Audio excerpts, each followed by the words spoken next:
Cette nuit-là, ils retrouvèrent le jeune homme mort dans le manoir, pendu dans la bibliothèque secrète du sous-sol interdit aux membres. Mais le plus troublant n'était pas la pendaison elle-même vraiment. C'était le message gravé dans le bois au couteau, juste avant. « Elle savait tout, vous l'avez tué, maintenant je sais aussi. » Et les photos étalées par terre, montrant des crimes impensables. Des photos qui allaient détruire 15 familles puissantes de France. 3 novembre 1967, Paris, quartier du Marais, hôtel particulier des Valmont.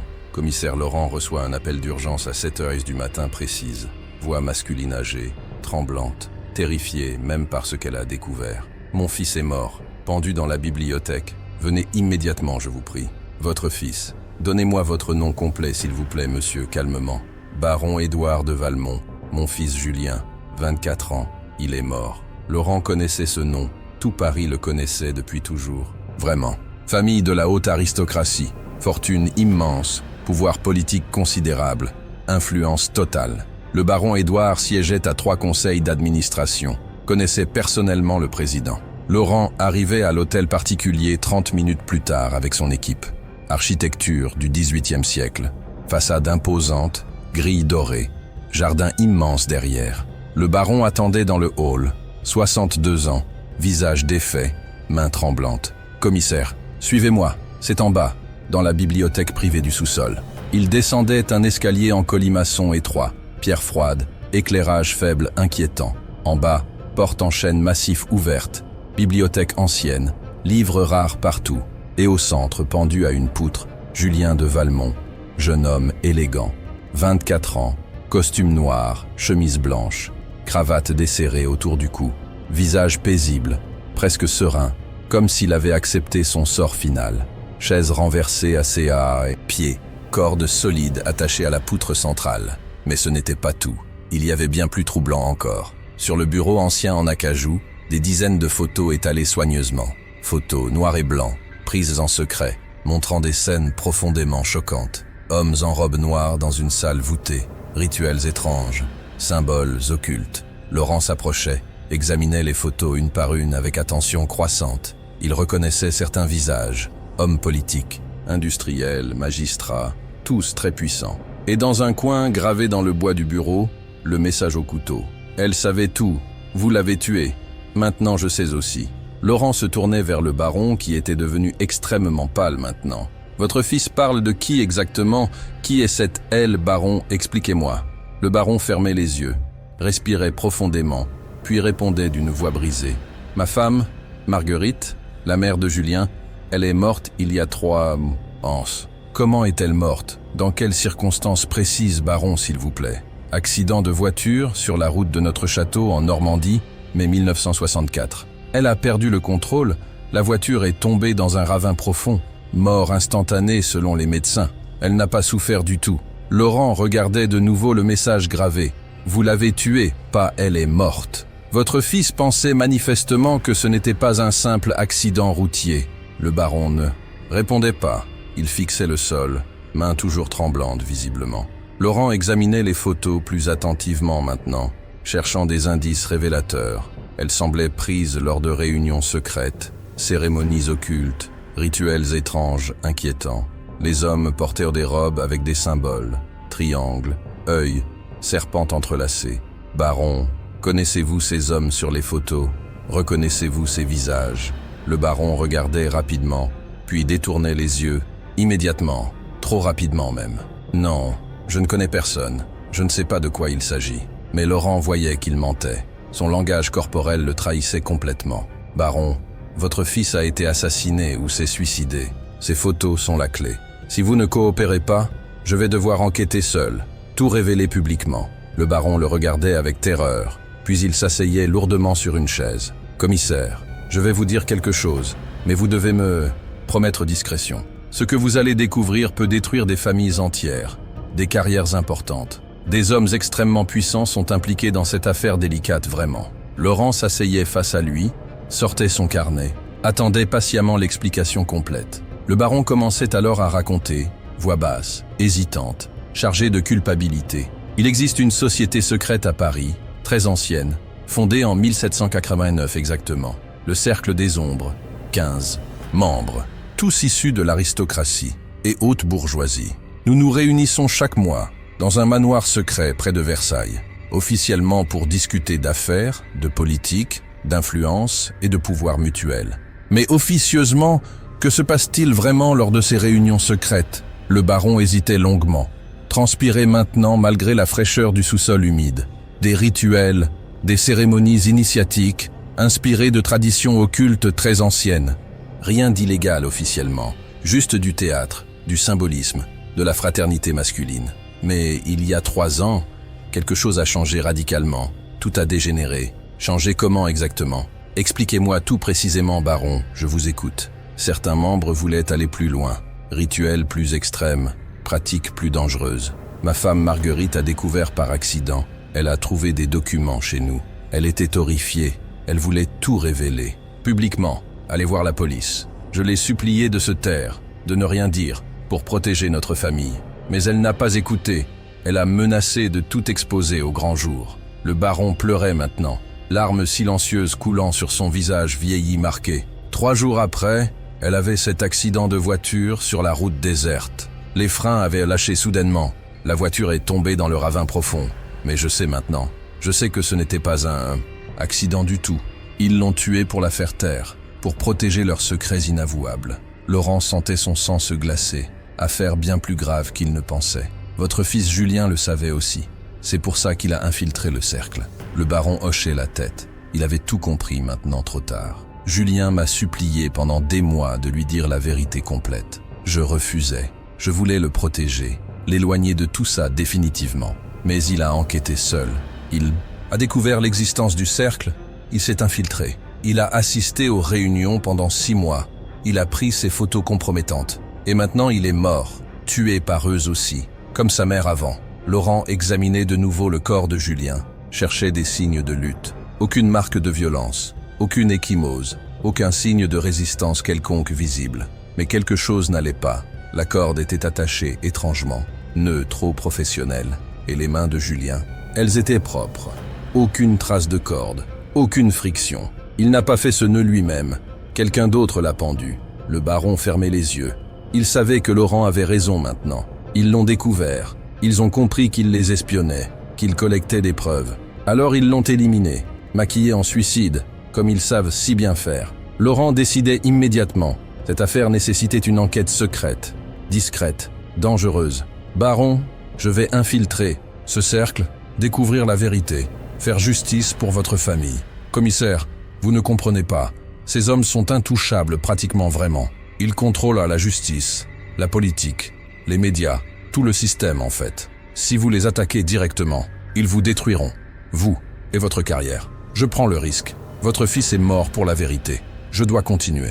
Laurent commençait son enquête immédiatement, en secret, sans en parler à sa hiérarchie. Il étudiait d'abord les photos prises par Julien, identifiait les membres du cercle. 15 hommes au total, tous entre 50 et 70 ans, tous extrêmement puissants. Le juge Marchand, président de la Cour d'appel de Paris, respecté, craint même. L'industriel Dubois, propriétaire de 3 usines, employant 10 000 personnes, influent. Le ministre Beaumont, ministre de l'Intérieur adjoint, accès à tous les dossiers secrets. Le banquier Rousseau, directeur de la Banque nationale, contrôlant des milliards, et 13 autres, tous aussi puissants, tous aussi dangereux pour qui les défie. Laurent devait trouver un moyen d'infiltrer le cercle sans éveiller leurs soupçons mortels.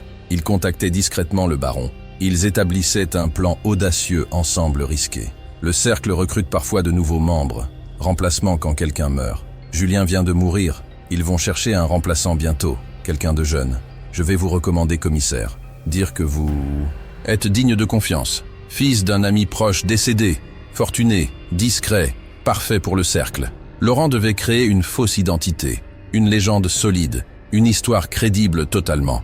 Il devenait Alexandre Mercier, fils d'un industriel mort, héritier de 10 millions, diplômé d'Oxford, voyageur international, collectionneur d'art, célibataire de 35 ans. Le baron le présentait lors d'un dîner privé chez le juge Marchand 2 semaines après. 15 hommes présents, tous en costume sombre, regard perçant, aura de pouvoir absolu. Le juge Marchand, 68 ans, cheveux blancs, yeux froids comme glace, parlait premier. « Monsieur Mercier, Le baron nous dit beaucoup de bien de vous. Vous êtes intéressé. Intéressé par quoi exactement, monsieur le juge? Le baron reste mystérieux toujours. Par une fraternité d'hommes puissants, discrets, qui s'entraident mutuellement toujours fidèlement. Le cercle des ombres existe depuis 1789. Nous perpétuons une tradition ancienne noble. Mais nous n'acceptons pas n'importe qui, seulement les meilleurs, les plus dignes. Laurent jouait parfaitement son rôle. Intéressé, mais pas trop.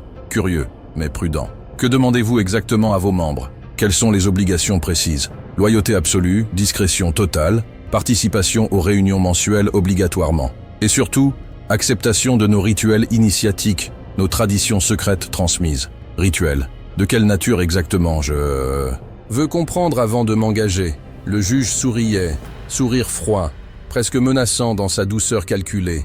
Vous le découvrirez lors de l'initiation, si vous êtes accepté finalement.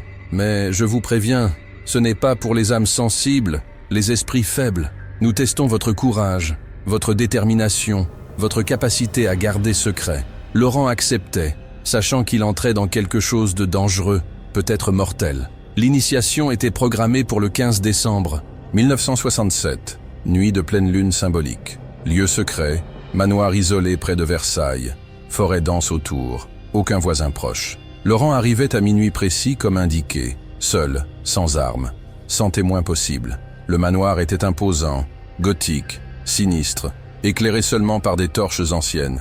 Les 15 membres l'attendaient dans une grande salle voûtée au sous-sol du manoir. Tous portèrent des robes noires avec capuche, visage caché dans l'ombre inquiétante. Au centre de la salle, un autel en pierre avec symbole gravé, triangle, œil. Le juge marchand s'avançait, retirait sa capuche, fixait Laurent avec intensité froide. « Alexandre Mercier, vous êtes ici pour rejoindre le cercle des ombres éternellement. Mais d'abord, vous devez prouver que vous êtes digne de notre confiance absolue. Vous devez accepter de faire quelque chose qui vous liera à nous pour toujours. » Laurent sentait son cœur battre trop fort, mais gardait un visage impassible neutre. « Que dois-je faire exactement pour prouver ma loyauté envers le cercle ?» Le juge faisait un signe. 2 hommes amenés de quelqu'un, une personne enchaînée. Un jeune homme d'environ 25 ans, terrorisé, bâillonné, les yeux fous de peur. Cet homme nous a trahis. Il a volé des documents, menacé de nous exposer. Vous allez le punir, devant nous tous. Prouvez ainsi votre engagement total. Laurent comprenait soudainement l'horreur. Il voulait qu'il tue quelqu'un, qu'il devienne complice. Je ne suis pas un assassin. Je ne peux pas faire ça, messieurs. Alors vous ne pouvez pas rejoindre le cercle.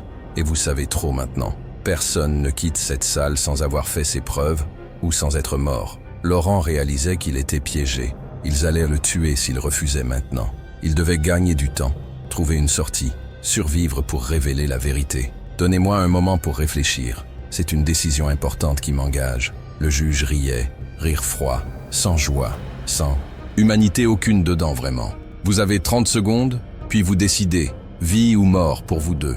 Laurent regardait autour de lui, cherchait désespérément une issue, une arme, quelque chose. Les membres formaient un cercle fermé, bloquant toutes les sorties possibles efficacement. Le jeune homme pleurait silencieusement, suppliant du regard, espérant un miracle impossible. Laurent prenait alors une décision audacieuse, risquée, potentiellement mortelle pour lui. « Je suis commissaire Laurent de la police judiciaire. Vous êtes tous en état d'arrestation. » Silence total pendant 3 secondes, puis explosion de rire collectif moqueur cruel. Un policier infiltré, comme c'est amusant.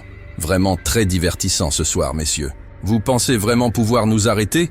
Nous sommes intouchables complètement ici. Nous contrôlons les tribunaux, la police, tout le système, vous ne comprenez rien. Mais Laurent avait prévu ce moment. Il avait caché un enregistreur, microscopique. Tout était enregistré depuis le début. Leurs aveux, leurs menaces, leurs crimes avoués. J'ai enregistré tout. Vos aveux, vos rituels, vos crimes contre Marguerite et Julien. Si je ne sors pas vivant, l'enregistrement sera envoyé automatiquement à la presse. Le juge devenait furieux. Il faisait signe aux autres de s'approcher menaçant. Trouvez cet enregistreur, fouillez-le complètement. Immédiatement, messieurs, s'il vous plaît. Il se jetait sur Laurent, le plaquait au sol brutalement, fouillait ses vêtements. Il trouvait l'enregistreur caché dans sa montre, petit, sophistiqué, toujours en marche. Le juge le prenait, l'écrasait sous son talon, détruisait la preuve définitivement. Vous avez échoué, commissaire. Maintenant, vous allez mourir avec ce traître ici. Mais Laurent souriait maintenant. car il ne savait pas quelque chose d'essentiel. Le baron attendait dehors avec 20 policiers. Ils écoutaient tout par radio cachée. Dès que Laurent prononcerait le mot code, intouchable, ils interviendraient immédiatement. Il l'avait dit 3 minutes avant. L'équipe se préparait à entrer maintenant. Soudain, explosion, porte défoncée, policiers en armes entraient en masse rapidement. Police, personne ne bouge, mains en l'air, vous êtes tous en arrestation, messieurs. Chaos total, membres du cercle tentèrent de fuir. Certains se battaient, résistaient. Le juge marchand tentait de s'échapper par un passage secret derrière l'hôtel. Laurent le poursuivait, le rattrapait, le plaquait au sol avec force brutale. C'est terminé, vous allez payer pour Marguerite, pour Julien, pour tous. Les 15 membres furent arrêtés cette nuit-là, menottes, photographiés, humiliés publiquement. Le jeune homme otage fut libéré, traumatisé mais vivant. Il témoignerait contre tous. L'enquête révélait des horreurs accumulées pendant des années de pratiques secrètes. Le cercle organisait des rituels impliquant chantage, corruption, intimidation, parfois meurtre. Marguerite de Valmont avait été assassinée, frein saboté, accident maquillé parfaitement. Julien avait été étranglé puis pendu, suicide mis en scène, message gravé après. Mais surtout, il découvrait d'autres victimes. 7 personnes mortes sur 15 ans. Tous avaient menacé d'exposer le cercle. Tous étaient morts dans des accidents. Le procès commençait 6 mois plus tard, en juin 1968, en pleine période de troubles. Les manifestations étudiantes couvraient Paris. Mais ce procès captivait toute l'attention nationale. Les 15 accusés, tous autrefois si puissants, maintenant déchus, ruinés, humiliés. Leurs avocats tentaient de minimiser, de nier, de justifier par tradition ancienne.